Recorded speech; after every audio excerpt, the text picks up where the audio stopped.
Welcome to the Tech Egg. Don't get scrambled. Enjoy the video. You start by ensuring you have tenant admin and Sharepoint admin privileges. That's non-negotiable. Next, choose the hub site candidate. Prefer a communication site for broad reach.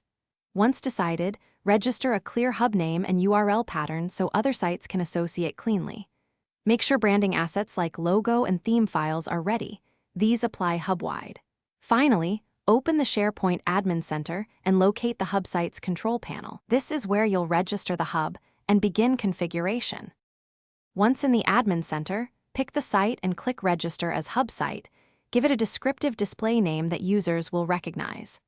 Assign one or more hub owners and set association permissions so only approved sites can join.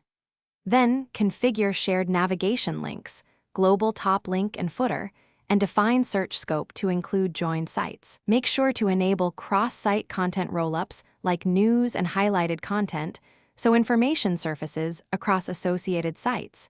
This keeps the hub useful and centralized. To complete setup, join a test site to the hub and verify navigation and branding propagate correctly. This confirms association rules work. Check that hub-level search returns content from associated sites and that news roll-ups display recent posts.